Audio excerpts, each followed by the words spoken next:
Ya, ini merupakan aplikasi konversi suhu, di mana aplikasi ini dapat membantu kita untuk mengkonversi suhu dari Celsius ke Fahrenheit dan Kelvin.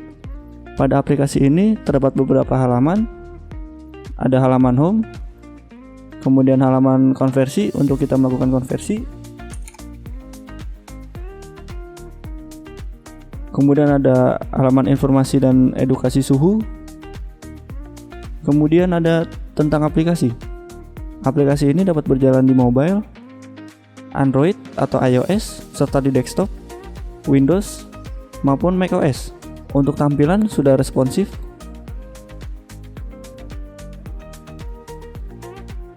Ya, ini dijalankan di desktop yaitu Windows. Untuk tampilan sudah responsif.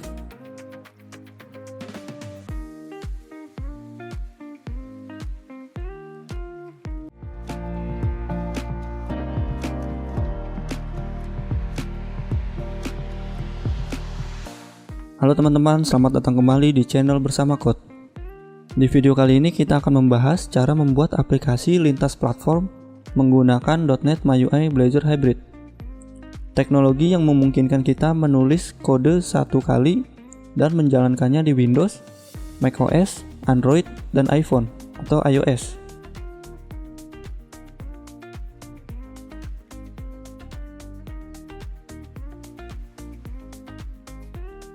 Di sini sebelum kita membuat aplikasinya, pastikan teman-teman sudah menginstal .NET Multi-Platform App UI Development.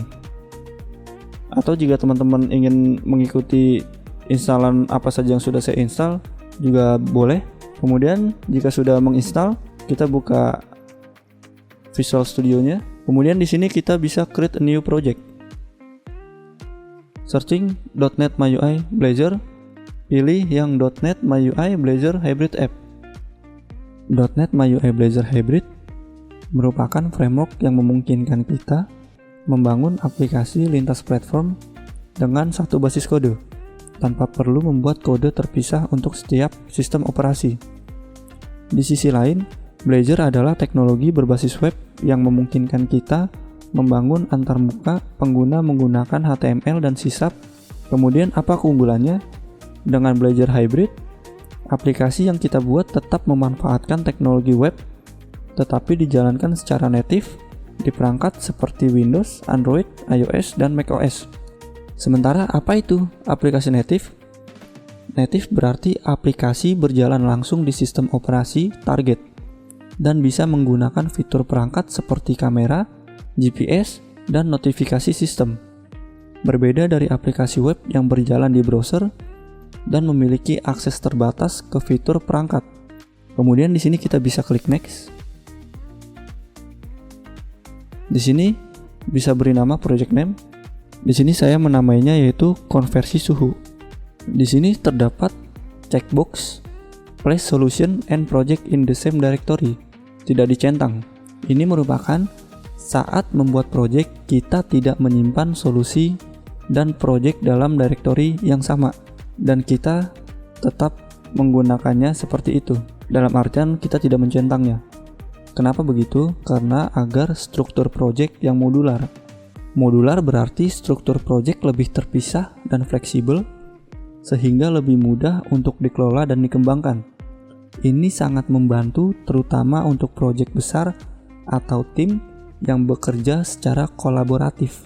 Kemudian di sini kita bisa klik next. Di sini ada pilihan framework. Secara default, .NET 9.0 Standard Term Support atau STS digunakan, yang berarti versi ini memiliki pembaruan fitur lebih cepat, tetapi dukungan jangka waktu lebih pendek dibandingkan .NET 8.0, yaitu Long Term Support atau LTS, yang lebih stabil dan mendapatkan dukungan lebih lama. Kemudian pilihan mana yang terbaik? .NET 9.0 atau STS cocok jika kita ingin mendapatkan fitur terbaru dengan cepat. Sementara itu, .NET 8.0 atau LTS lebih cocok digunakan untuk aplikasi yang membutuhkan keandalan jangka panjang. Di sini kita biarkan saja secara default.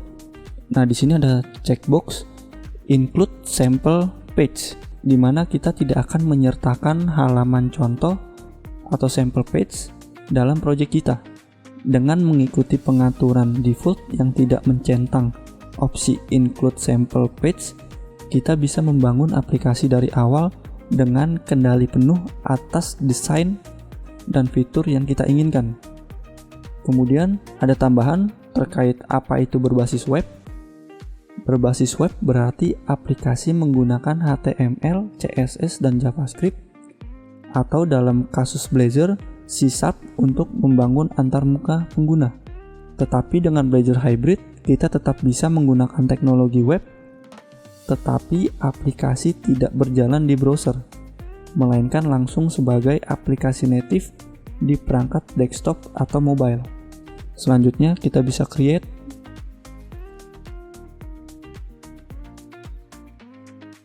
Nah, di sini ada beberapa file atau folder. Yang pertama, konversi suhu, dependencies, properties, www.root, components, platform, resource, app.sml, mainpage.sml, kemudian MyUI program.js. Saya akan jelaskan satu persatu. Baik, saya akan jelaskan dari yang paling atas, yaitu konversi suhu atau root project. Ini adalah folder utama yang berisi semua file project. Nama ini sesuai dengan nama aplikasi yang Anda buat. Yang kedua ada dependencies, yaitu berisi pustaka library dan paket nugget yang diperlukan untuk menjalankan aplikasi. Berikutnya ada properties. Folder ini menyimpan file konfigurasi project seperti launchsetting.json, digunakan untuk menentukan pengaturan saat aplikasi dijalankan, misalnya mode debugging. Kemudian yang ketiga ada folder www.root. Ini adalah tempat untuk menyimpan file statis seperti CSS untuk styling aplikasi, kemudian ada JavaScript jika ada interaksi tambahan, kemudian ada gambar, icon, atau font yang digunakan dalam UI. Kemudian di sini juga ada index.html. Kemudian berikutnya ada komponen. Folder ini berisi komponen Blazor yang digunakan dalam aplikasi, seperti .trezor file yang membangun tampilan UI aplikasi. Komponen ini bisa digunakan untuk membuat tampilan seperti button, form, atau layout halaman. Kemudian ada folder platform berisi kode spesifik untuk setiap sistem operasi. Contohnya Windows, Android, iOS, atau macOS. Jika ingin menambahkan fitur native seperti akses kamera di Android atau Face ID di iOS, kode tersebut akan dimasukkan ke dalam folder ini. Kemudian ada resource. Folder ini digunakan untuk menyimpan file sumber daya seperti gambar dan icon aplikasi, file font dan warna aplikasi, splash screen, atau background image. Kemudian ada file app XML digunakan untuk mengatur resource global seperti tema dan gaya aplikasi, misalnya warna default, navigasi utama, struktur halaman dalam aplikasi. Sini saya akan jelaskan per baris. Pada baris ini menentukan bahwa file ini adalah dokumen XML dengan encoding UTF-8, format standar untuk file konfigurasi dalam XML. Kemudian pada baris ini, application merupakan elemen utama yang mendefinisikan aplikasi. Kemudian XMLNS merupakan untuk menunjukkan bahwa ini adalah aplikasi berbasis NetMyUI. Kemudian ada XMLNS, ini merupakan referensi ke fitur tambahan dalam XML, seperti penggunaan Xname, Xclass, dan lainnya. Kemudian ada XMLNS lokal, ini merupakan untuk menghubungkan aplikasi dengan namespace konversi suhu yang berisi kode backend C#. Serta Xclass pada baris ini merupakan untuk menghubungkan file ini dengan kelas C# app app.js dalam project. Kemudian application.resource merupakan menyediakan tempat untuk mendefinisikan resource global seperti tema, warna, font, dan gaya elemen UI. Kemudian resource dictionary merupakan untuk menyimpan semua resource yang bisa digunakan di seluruh aplikasi. Untuk saat ini, resource dictionary masih kosong, tetap dalam pengembangan aplikasi, Anda bisa menambahkan elemen seperti color, misalnya. Jadi kesimpulannya, app.xaml adalah file konfigurasi utama yang menangani resource aplikasi, tema, dan pengaturan global lainnya. Kemudian kesimpulan berikutnya, resource dictionary digunakan untuk mengatur gaya aplikasi seperti warna dan font. Jika ingin menambahkan tema atau gaya khusus, file ini menjadi tempat utama untuk mendefinisikannya. Kemudian lanjut untuk main.page.xml dalam project NetMyUI Blazor Hybrid. File main.page.xml dalam project NetMyUI Blazor Hybrid berfungsi sebagai halaman utama aplikasi yang menghosting Blazor Web View. Berikut adalah penjelasan dari setiap bagian dalam baris kode ini. Saya akan jelaskan sama seperti sebelumnya. Pada baris ini merupakan untuk menentukan bahwa file ini adalah dokumen XML dengan encoding UTF-8 format standar untuk file XML dalam aplikasi NetMyUI.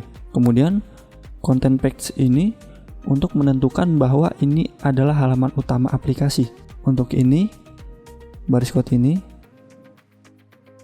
menunjukkan bahwa file ini menggunakan NetMyUI framework.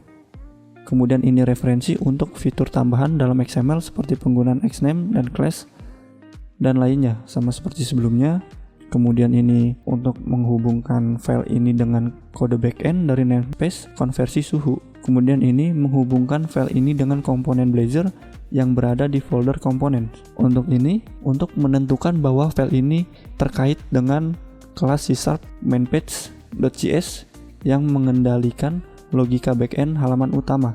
Untuk Blazor Web View, komponen utama yang menghubungkan Blazor dengan aplikasi MyUI, sehingga UI Blazor bisa dirender dalam aplikasi native. Kemudian host page merupakan untuk menentukan bahwa halaman utama Blazor ada di dalam www.root/index.html.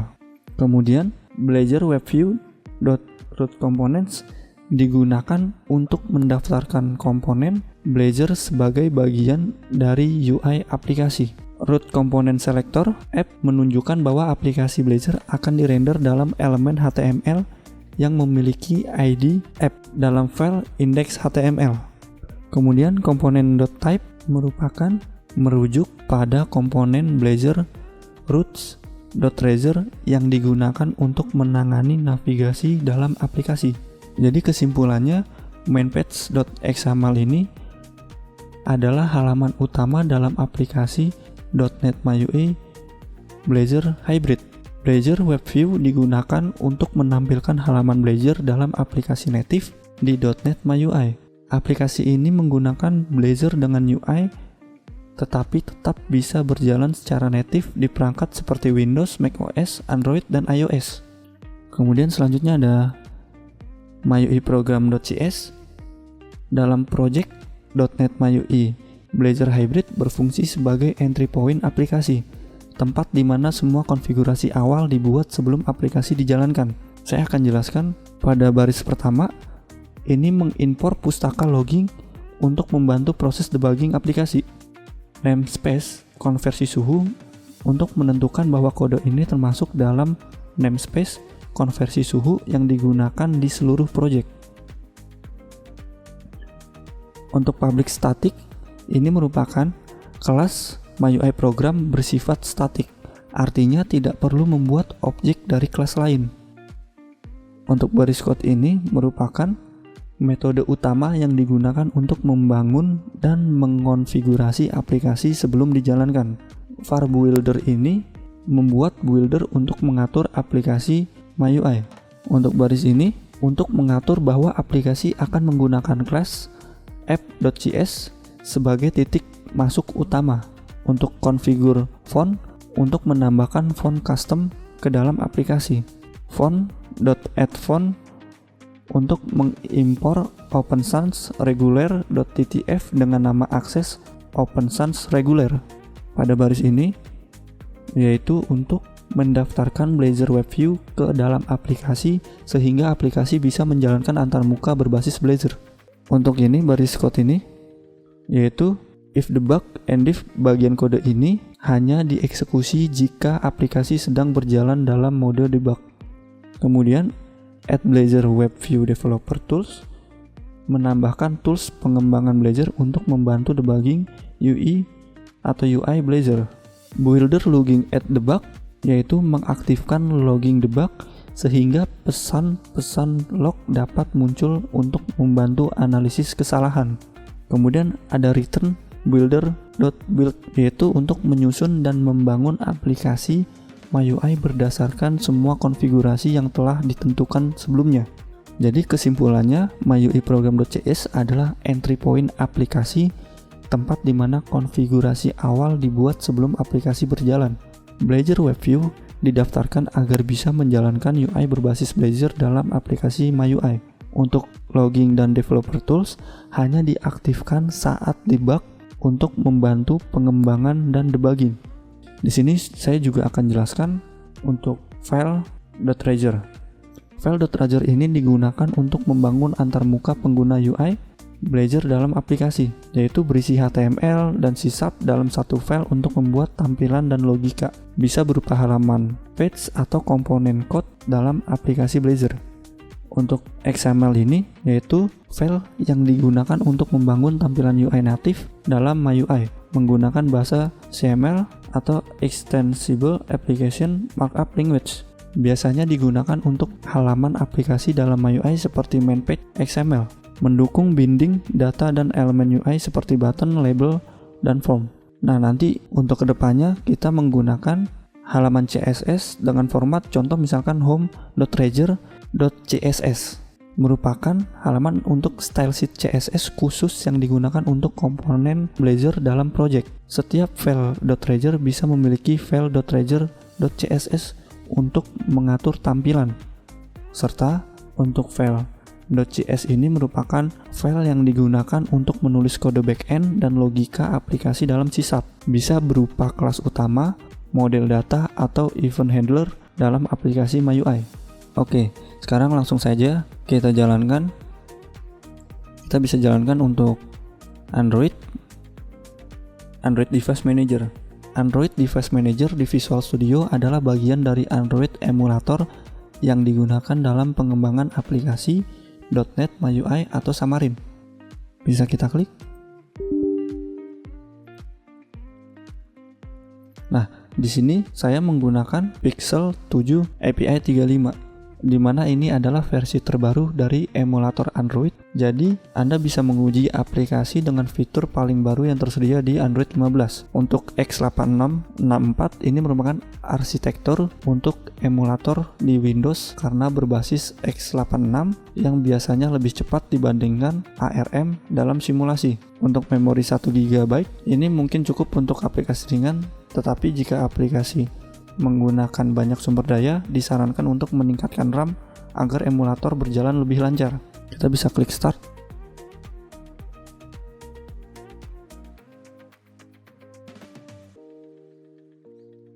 Untuk awal-awal kita bisa menggunakan Android emulator. Klik, lalu run.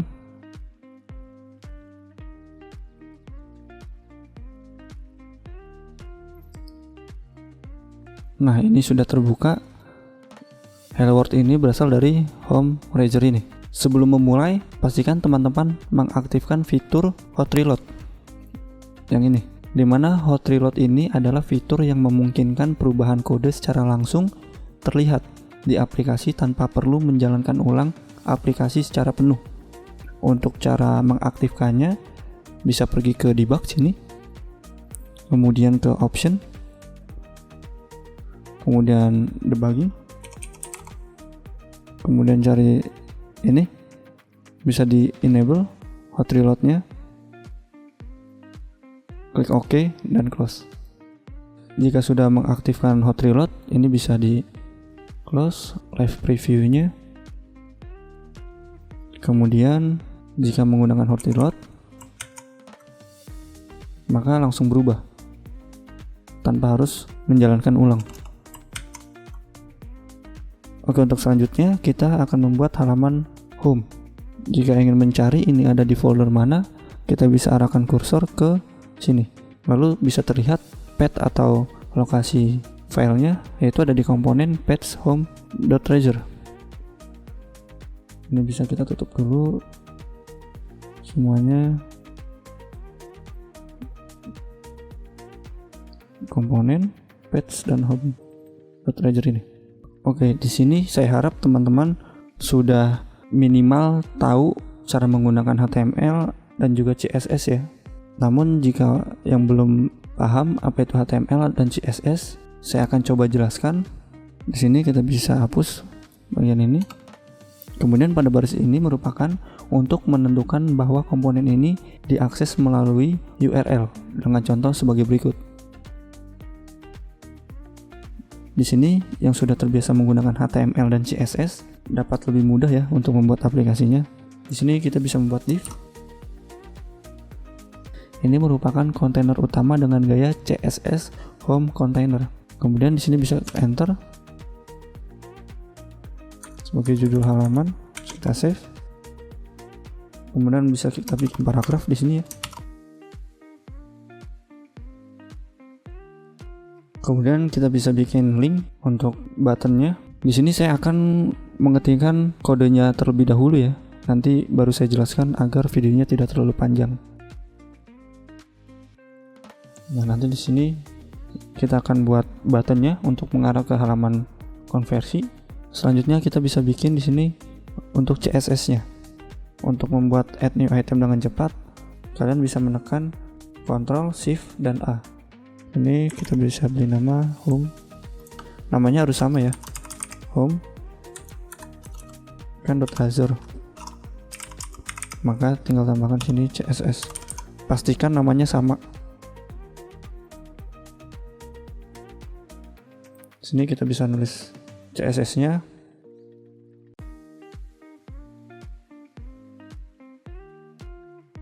Oke, di sini background-nya belum terlihat ya. Coba kita perbaiki. Oke. Setelah saya cari tahu ternyata saya kurang satu angka atau nomor lagi. Di sini kita bisa tambahkan 7. Nah, dia sudah berubah. Selanjutnya kita buat untuk hovernya.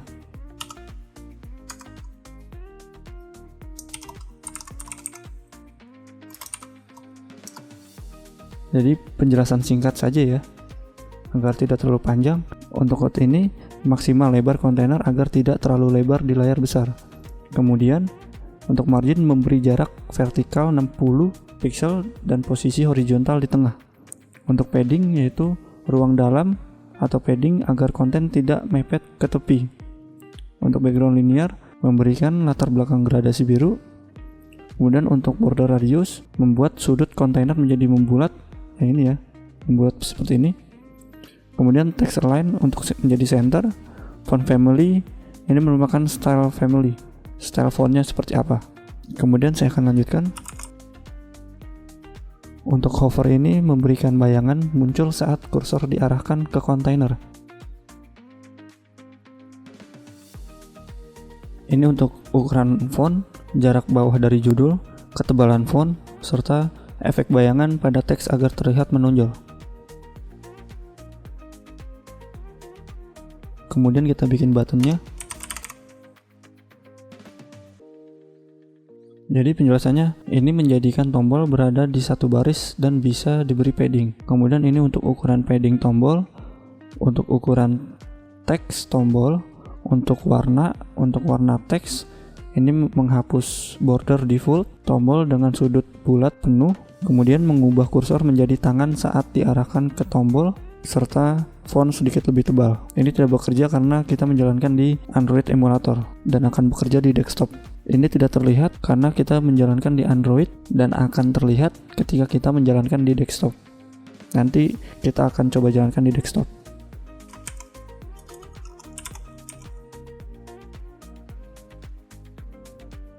Ini memberikan efek transisi saat hover, kemudian menghapus garis bawah pada link, pusatkan teks dalam tombol, serta mencegah teks tombol terpotong ke baris baru. Kemudian kita bisa bikin hovernya. Ini untuk warna gradasi berubah saat hover, kemudian tambahkan efek bayangan saat tombol di hover. Ya, jadi kita sudah membuat halaman home. Kemudian kita coba jalankan di desktop. Kita bisa pilih Windows Machine. Untuk penjelasan Windows Machine, ya, Windows Machine adalah lingkungan di dalam sistem operasi Windows, tempat aplikasi dijalankan secara native tanpa perlu emulator atau virtual machine tambahan. Dengan ini saya bisa menjalankan aplikasi langsung di komputer saya. Coba kita langsung jalankan.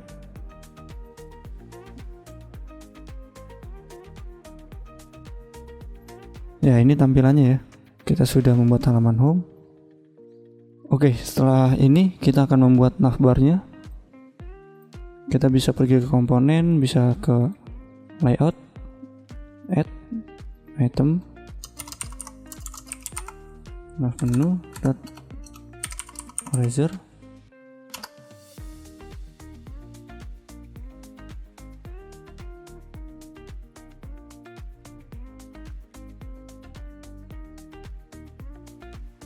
Selanjutnya kita bisa bikin untuk CSS-nya.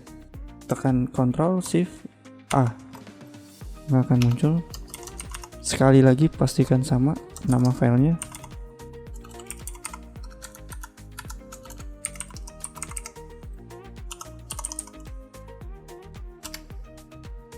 Di sini saya sudah membuat kodenya, tetapi ketika saya save, hot reload muncul seperti ini. Ini tidak apa. Kita bisa jalankan restart application. Kita tunggu saja.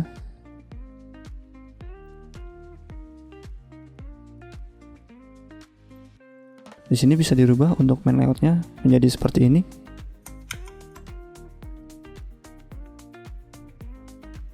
Di sini kita bisa membuat CSS-nya. Saya buat terlebih dahulu. Kita buka. Nah, di sini sudah muncul ya. Selanjutnya kita akan perbaiki agar terlihat rapi. Oke, sekarang tampilannya sudah benar ya, tidak ada masalah. Sudah berfungsi dengan baik. Untuk responsifnya juga. Oke, jadi tadi problemnya adalah kita belum memasukkan link ini atau CDN ini. Ini perlu agar icon ini bisa muncul. Coba sekarang kita hapus. Kita reload.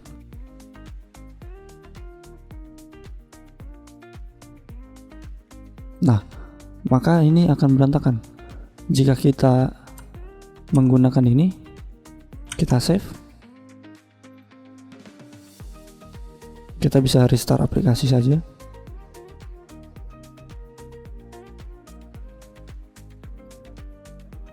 Nah, tampilan sudah baik ya, tidak ada masalah. Baik, cukup sekian untuk video kali ini. Untuk selanjutnya, kita akan membuat page untuk konversi suhu. Terima kasih telah menonton sampai akhir, dan sampai jumpa pada video selanjutnya.